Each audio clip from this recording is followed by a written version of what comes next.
Now,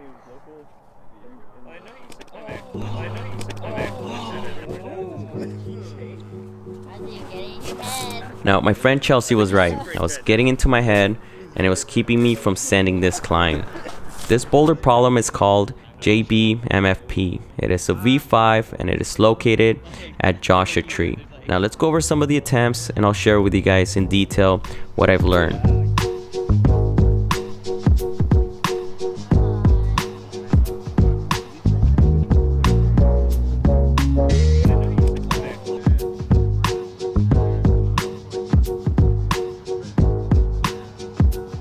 Now, let me mention, these holes are extremely awful. They're really bad. And one of the things that I've learned is I just have to work with what I had. And you're gonna see this throughout the entire climb. And I had to be confident on thinking whatever I have is good enough, and I just have to go with it.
So at this point, I'm like, okay, I'm just gonna work with what I have and fix whatever it is that I'm doing wrong.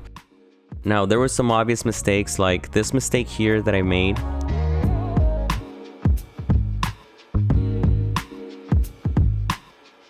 On my left side, as I cross over, if I tap a little bit on my right foot, I'm gonna come off. And that's exactly what happened. I would touch it a little bit and I would slip off, because again, this hole is so small, so I gotta make sure I slowly cross over and go to the next foothold, and again release my right foothold and go to the next foothold. And I didn't want to readjust, because I know if I do try to readjust, that's how I fall off.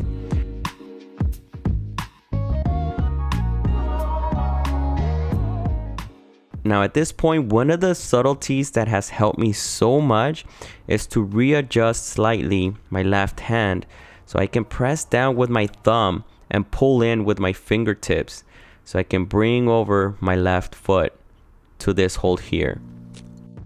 Now, it is really hard to tell, but the hold is so bad, so I have to do this really carefully, or else the slightest bad movement that I do, I'm just gonna come off the wall fast. So as you can see, I readjust my left hand a bit, so this way I can bring my left foot up. Once I get my left foot up, then I reach over to the next hold with my left hand. Now, the next hold I had to get to is this one here. Now, in order for me to get to that hold, I had to readjust my body positioning. So this is where the back step helps me out a lot. Now, as we can see, at first I did the back step, but I came off. Now, let me compare the two of them so you understand what I did wrong on the left side and what I did right on the right side. On the left side, the issue is this.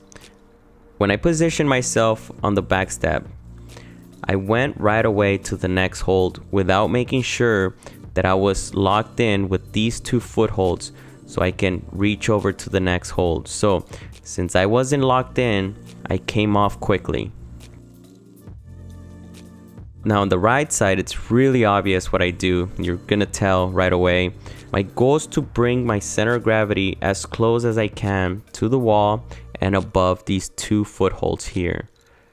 And as you can see, that I add pressure on my left foot here. So notice what happens to my leg. I try to straighten it out as much as I can, And as I'm doing that, I'm adding pressure on my right foot as well.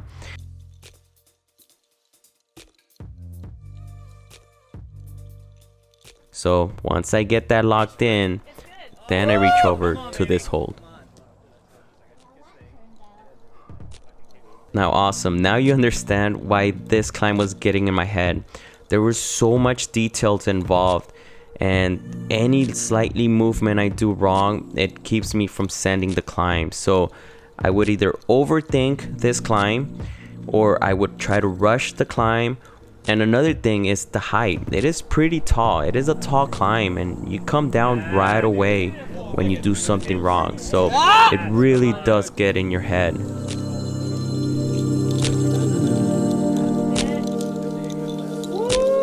Come on, just reach for it.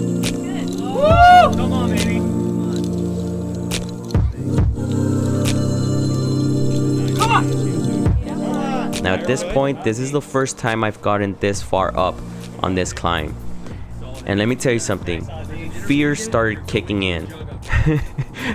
Yes, I was scared. And the reason why I was scared is because I didn't know what to do next, and I didn't know what was up there. So at this point, one of the biggest things that I knew I had to do was to keep calm. Jug. You're going to a jug. Breathe, breathe, breathe. Take a deep breath. Yeah, yeah. Trust it. Yes! Dude. On fire. To the right, to the right. Heel hook over. Yeah, bud. Oh my God. Thank you guys so much for watching, and I'll see you next time.